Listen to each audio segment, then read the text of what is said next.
Hi, welcome to Enviro News radio.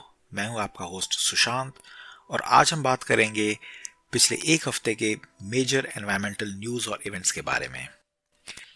पिछले हफ्ते की सबसे बड़ी न्यूज़ आई वहां से जहां से बिल्कुल एक्सपेक्ट नहीं करते थे, साउथ कोरिया से। साउथ कोरिया में उनकी कई दशकों की सबसे बुरी फॉरेस्ट फायर रिपोर्ट हुई है, जिसमें 18 लोगों ने अपनी जान गंवाई है। गर्मी और सूखे के कारण आग लगी और तेज हवाओं के चलते आग बहुत जल्दी फैल गई उनके रूरल एरियाज में, और घर के साथ साथ कई पुराने एंशियंट टेम्पल्स जो कि यूनेस्को वर्ल्ड हेरिटेज साइट्स में आते हैं वो भी उसकी चपेट में आ गए। 2005 के बाद ये सबसे बुरी फॉरेस्ट फायर है साउथ कोरिया की हिस्ट्री में।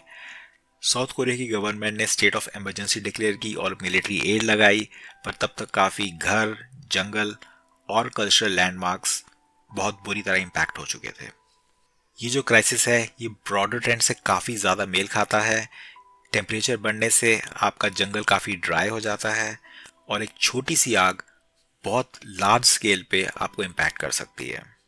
ये सेम कहानी कैलिफोर्निया से लेकर ऑस्ट्रेलिया तक आपको हर जगह मिलेगी। पर साउथ कोरिया जैसा देश जो कि इतना आदी नहीं है ऐसे एक्सट्रीम इवेंट्स के लिए जैसे फॉरेस्ट फायर्स, उसके लिए रिकवरी डेफिनेटली थोड़ी मुश्किल होगी। पर यह इवेंट ये भी बताता है आप जिस भी कंट्री में हैं, आपके इंफ्रास्ट्रक्चर और सिस्टम्स को क्लाइमेट चेंज कभी भी चैलेंज कर सकता है। अगली बड़ी न्यूज़ आई है यूएस से। यहाँ पर एक यूएस के कोर्ट ने ग्रीन पीस, जो कि एक बहुत बड़ी एनवायरमेंटल नॉन प्रॉफिट है जो कि एनवायरमेंटल एक्टिविज्म के लिए ज़्यादा फेमस है, उस पर 5,700 करोड़ रुपए का जुर्माना लगाया है। इस जुर्माने का कारण है कि ग्रीन पीस ने एक ऑयल कंपनी के ऑपरेशंस को हिट किया है, उन्हें डिसरप्ट किया है, और ग्रीन पीस का कहना है कि ये एक क्लाइमेट एडवोकेसी का पार्ट था। ऑयल कंपनी का कहना है कि उनके एक्शंस के कारण उनका इकोनॉमिक सैबोटेज हुआ है और कोर्ट ने ऑयल कंपनी को सही माना है। ग्रीन पीस के सपोर्टर्स कह रहे हैं कि ये कॉर्पोरेट ओवर रीच है, डिसेंट को साइलेंस करने के तरीके हैं। ग्रीन पीस के क्रिटिक्स का कहना है कि डिस्ट्रप्टिव टैक्टिक्स का अकाउंटेबिलिटी भी आपके जिम्मे आता है। ये न्यूज़ खासी इसलिए बड़ी है क्योंकि इतना बड़ा फाइन, 5,700 करोड़ रुपए का फाइन पहले कभी भी नहीं हुआ है। तो आज के दौर में जब क्लाइमेट अर्जेंसी बहुत ज़्यादा बढ़ रही है, उस माहौल में जो ग्रास रूट मूवमेंट्स हैं उन पे ये काफ़ी इम्पैक्ट डाल सकता है। ग्रीन पीस ने कहा है कि वो इस ऑर्डर को अपील करेंगे, बट टेंशंस दोनों खेमों में हैं। ऑयल फर्म्स को अपने प्रॉफिट्स डिफेंड करने हैं और एक्टिविस्ट के लिए एक्टिविज्म के रिस्क बहुत ज़्यादा बढ़ रहे हैं। एनालिस्ट का कहना है कि इस डिसीजन से जो एक्टिविस्ट ऑर्गेनाइजेशंस हैं उनकी स्ट्रेटेजी थोड़ी लेस कन्फ्रंटेशनल हो जाएंगी, जैसे कि काले झंडे दिखाना या कुछ बैनर्स लेके खड़े होना, पर कुछ ऐसा नहीं करेंगे जिससे कि उन्हें कोर्ट में घसीटा जाए या उन्हें ऐसे बहुत हाई फाइंस कर दिए जाए कि उस एक्टिविस्ट ऑर्गेनाइजेशन के लिए सरवाइव करना ही पॉसिबल ना हो। अगली न्यूज़ है आर्कटिक सी आइस को लेकर। यूनिवर्सिटी ऑफ कोलोराडो में national snow and ice data centre ने इस हफ्ते एक रिपोर्ट रिलीज की है। इस रिपोर्ट के हिसाब से आर्कटिक सी अपने लोएस्ट एक्सटेंट एवर रिकॉर्डेड पर हिट की। नंबर्स की बात करें तो आर्कटिक सी रिकॉर्ड हुई है 15.65 मिलियन स्क्वायर किलोमीटर्स 14 मार्च 2025 को। नोट करने की बात यह है कि Arctic region as compare to the rest of the world 2 गुना ज्यादा स्पीड पर वार्म हो रहा है। इस फिनोमेनन को कहते हैं पोलर एम्प्लीफिकेशन। अगर आर्कटिक रीजन में कम आइस होगी तो उसका मतलब है कि कम सनलाइट रिफ्लेक्ट होगी। अगर कम सनलाइट रिफ्लेक्ट होगी तो उससे आपकी ओशन वार्मिंग होगी। ओशन वार्मिंग से आपकी और ज़्यादा आइस पिघलेगी, जिससे आपके सी लेवल्स बढ़ेंगे और आपकी कोस्टल सिटीज़ में फ्लडिंग के चांसेस बहुत ज़्यादा बढ़ जाएंगे। इस रिकॉर्ड लो आइस से काफ़ी कंसर्न्स रेज होते हैं, जैसे कि habitat of species like polar bears, seals, और जो इंडिजीनियस और एबोरिजिनल कम्युनिटीज़ वहाँ पे कई हज़ारों सालों से रह रहे हैं। इस सब के बाद साइंटिस्ट ने वार्न किया है कि by middle of this century, यानी कि लगभग 2050 तक आर्कटिक समर आइस फ्री हो जाएंगी। समर्स में उधर बिल्कुल भी आइस नहीं बचेगी अगर हम अपने एमिशंस रिड्यूस नहीं करते हैं तो।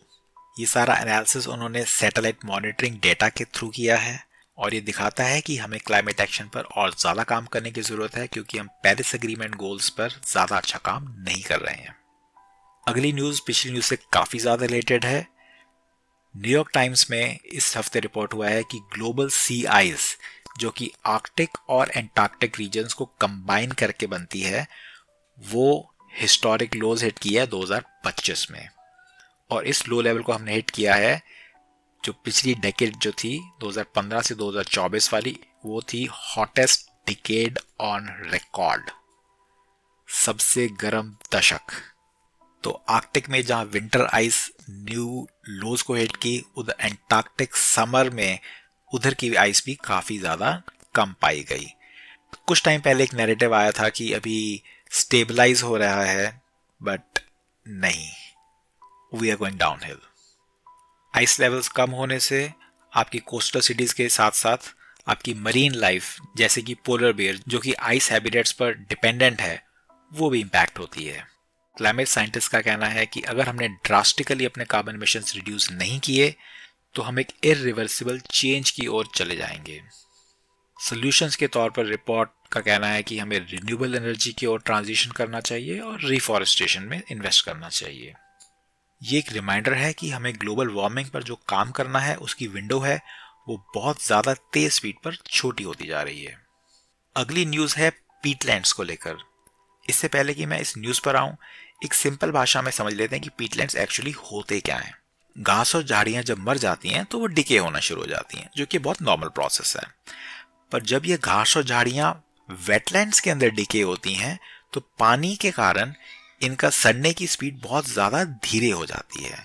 तो रिजल्ट बनता है जो मिट्टी होती है वो काफ़ी थिक स्पॉन्जी मटेरियल की बन जाती है, और घास और झाड़ियां बहुत धीरे धीरे डिके होती हैं। धीरे धीरे मतलब कई हजारों साल में डीके होती हैं, और वो जो थिक स्पॉन्जी मटेरियल बनता है उसको बोलते हैं पीट। और जहां पे ये पाए जाते हैं उन्हें बोलते हैं पीटलैंड्स। पीटलैंड्स आपको आमतौर पर स्वैम्पी या मार्शी फॉरेस्ट में मिलते हैं, ज्यादातर ठंडे इलाकों में जैसे नॉर्दर्न यूरोप, कनाडा और रशिया।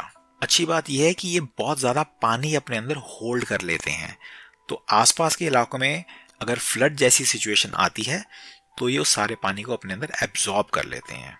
और कुछ प्लांट्स और एनिमल्स भी इन एरियाज में पाए जाते हैं जो कि इस एरियाज के लिए यूनिक होते हैं। अब हम बढ़ते हैं न्यूज की ओर।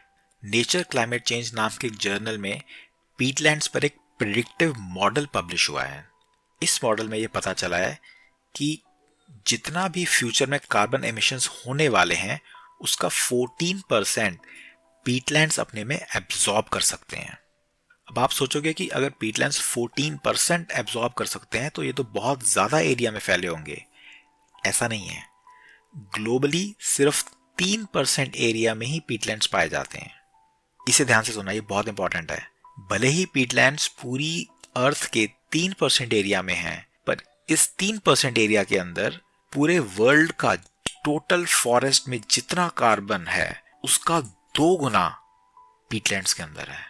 तो अगर एक मिनट के लिए मान लो कि ये पीटलैंड्स नहीं रहे तो कितना ज्यादा कार्बन एमिशंस हो जाएगा और ग्लोबल वार्मिंग कितनी तेज स्पीड से बढ़ेगी।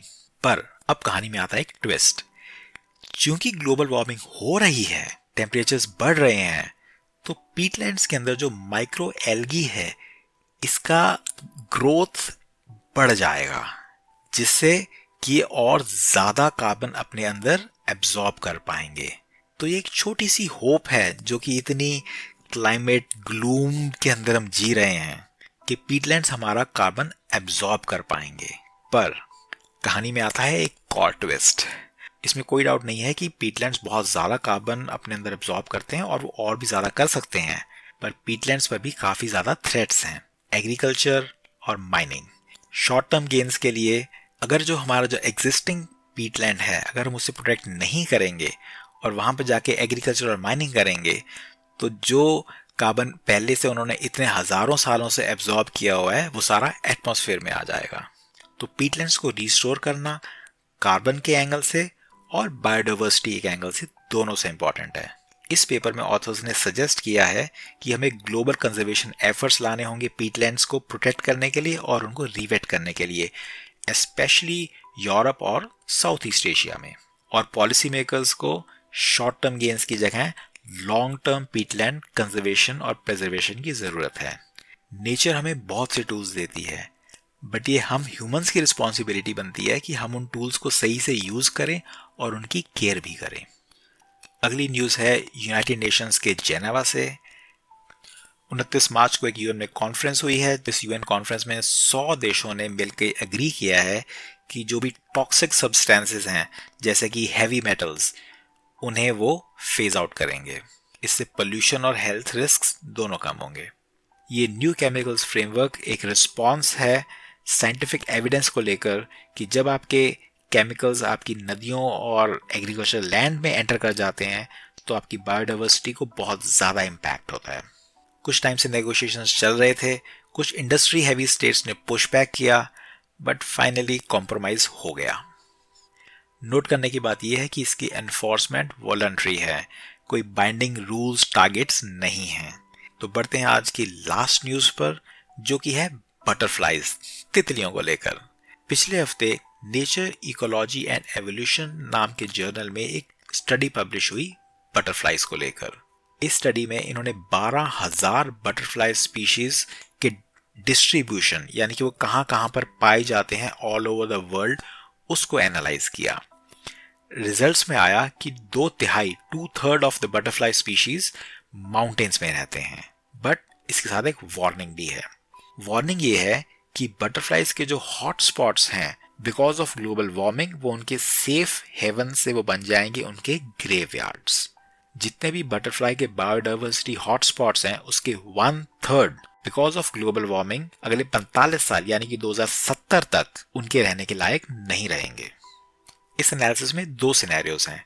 पहला है वेरी हाई इमिशन सिनेरियो, जिसके अंदर आपका 1/3 of the species safe zone से बाहर चले जाएंगे। दूसरा है मॉडरेट इमिशन सिनेरियो, जो कि सब सहारन अफ्रीका और साउथ ईस्ट एशिया में होगा, जहां पर अप्रोक्सीमेटली 25% के आसपास स्पीशीज नहीं रह पाएंगे क्योंकि गर्मी इतनी ज्यादा हो जाएगी। एक और इंटरेस्टिंग चीज इस स्टडी में आई कि जो बटरफ्लाई के जो बायोडाइवर्सिटी हॉटस्पॉट्स हैं वो सिर्फ 40 से 45% ही आपके लैंड एनिमल्स के बायोडाइवर्सिटी हॉटस्पॉट्स के साथ ओवरलैप करते हैं। समझाता हूं कैसे। अगर आप इंडिया की बात करो तो लायन और टाइगर जहां पे पाया जाता है तो उस एरिया को थोड़ी ज्यादा प्रोटेक्शन दी जाती है, उधर ज्यादा लॉज स्ट्रांग होते हैं। और कंट्रीज की बात करो तो पोलर बेयर, राइनो, ये स्पीशीज जहां पर पाए जाते हैं, जिन्हें करिस्मेटिक स्पीशीज भी कहा जाता है, उन एरियाज में प्रोटेक्शन आमतौर पे थोड़ा ज्यादा होता है। तो बटरफ्लाइज के जो हॉटस्पॉट्स हैं वो सिर्फ 40 से 45% इन पे ओवरलैप करते हैं। मतलब कि बाकी जो एरियाज हैं उस पे आमतौर पे गवर्नमेंट और पॉलिसी मेकर्स का ज्यादा ध्यान नहीं जाता है, क्योंकि बायोडाइवर्सिटी के लिए भले ही बटरफ्लाइज बहुत ज्यादा इंपॉर्टेंट हों, बट जब आपको इतने बड़े एरिया पर आपको कुछ फॉरेस्ट मैनेजमेंट इंटरवेंशंस करने हो या हैबिटेट को रिस्टोर करने के लिए कुछ इनिशिएटिव्स लेने हो, पैसा लगाना हो, वहां पर आमतौर पे गवर्नमेंट्स थोड़ा पीछे हट जाती हैं। और ग्लोबली यही देखा गया है कि जो आपके लैंड एनिमल्स जो होते हैं वही आपका डिफाइन करते हैं ग्लोबल कंजर्वेशन प्रायोरिटीज को लेकर। स्टडी के एंड में ऑथर्स का कहना है कि बिकॉज ऑफ एक्सेलरेटिंग वार्मिंग आपके माउंटेन्स कन्वर्ट हो जाएंगे from safe havens right now to graves in the future. बहुत हैप्पी एंडिंग तो नहीं है इस एपिसोड की, but unfortunately this is the world we are living in. मिलते हैं अगले हफ्ते एक और वीकली अपडेट के साथ। बाय।